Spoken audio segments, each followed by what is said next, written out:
bottom half of the draw here. So that top half of the draw, that's done and dusted. It will be Stephen Bunting against Phil Taylor. Final places in the bottom half of the draw. And the other one will come from Steve Beaton again, which follows this. But here we go then. Quarter-final number 3. Adrian Lewis throwing first against big John Henderson. Now then, Hendo. Can you get out the blocks quickly? Like Rod was saying, can you get straight in that treble 20? Well, you can. And you can again.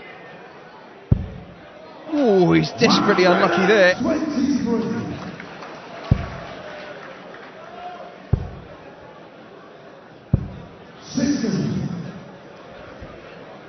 Well, a poor start to the match for AD, and Hendo, punish him.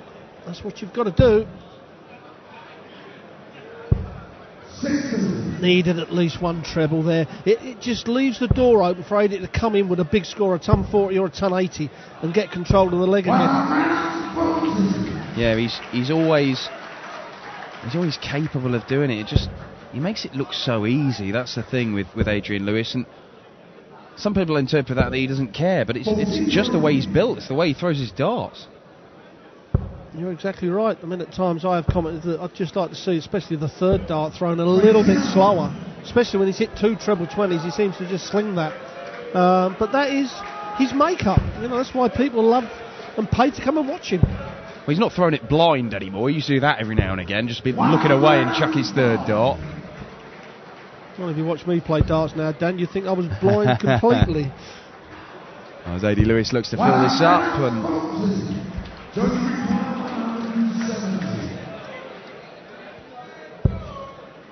needs a treble. There we see the rocking motion of Big Hendo. 89. Oh, 89 in 2 darts. That's fantastic stuff from Adrian Lewis. And he manages to hold his throw there.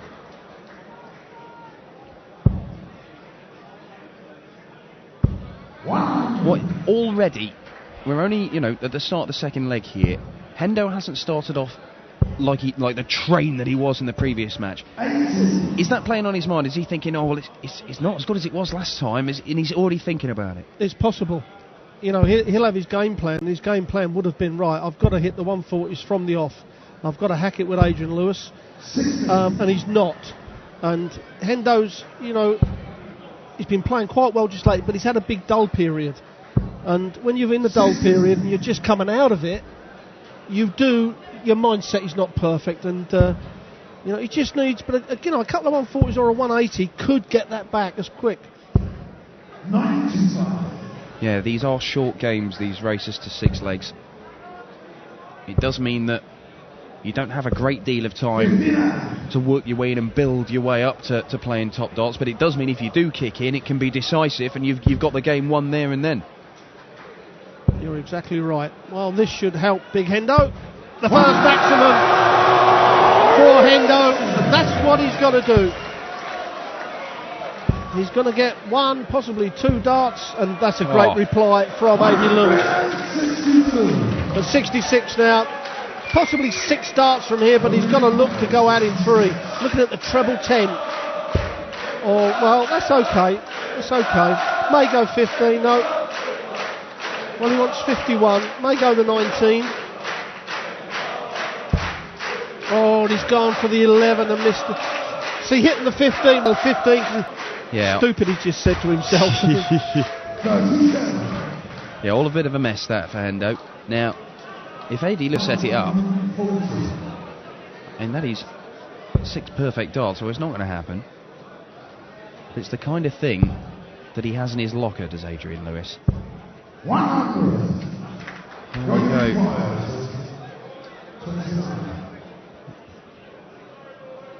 I didn't see where his last dart was. Yeah, he hit a 13 or a 6, 24.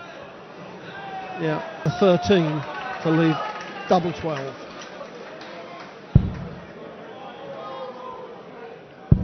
Double 12 he hit. Well, it doesn't let that ruin his concentration. And John Henderson levels the match up. 60. Well, there's a chance for Hendo. a bad start for the leg from Adi.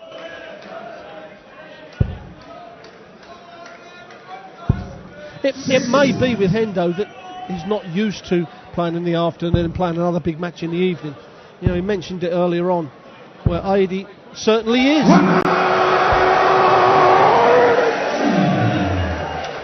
Yeah, it wasn't that long ago where Adrian-Lewis went all the way to winning the UK Open final. Look at this. UK Open final, of course.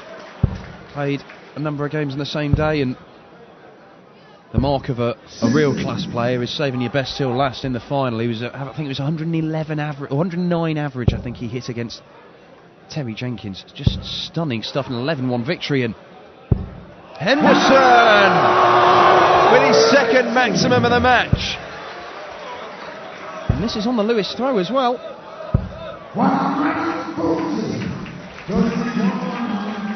Have a chance here. Yeah, big chance as well. Needs the treble 17 though.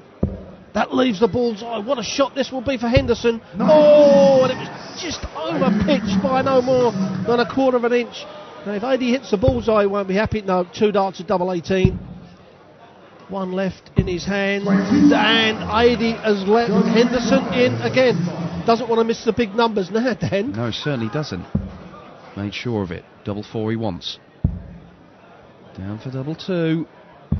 Oh, missed opportunities. You don't know how many of them you're going to get to break the Lewis throw.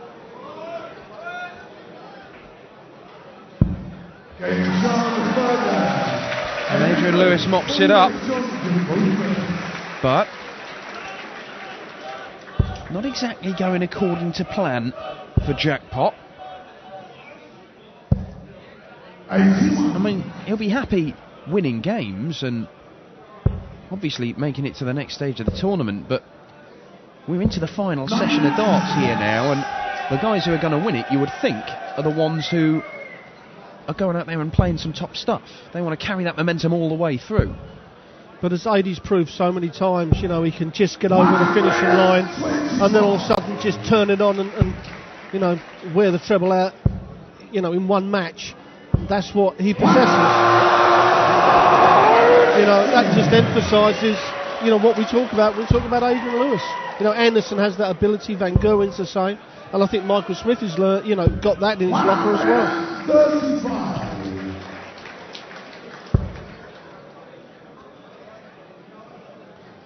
When we talk about Taylor and his great averages, Taylor comes from leg-on-leg consistency.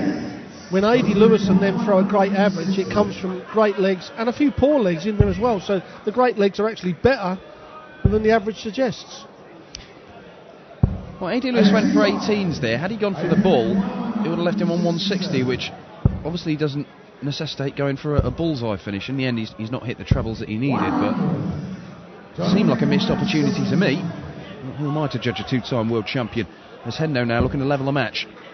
He's only going to get 1 dart at a double, and it's going to be for double top. Well, he was excellent on double top against Simon Whitlock in the previous round. But right now, well, Adrian-Lewis, 2 darts at double 8. Oh, yeah, he's confused. Yeah, both of them were wide, JD. Yeah, I know the expression well. So another chance for Hendo. Can't afford to keep giving Adi too many chances. 1 dart left in the mitt. Oh, and he pins it with the last dart.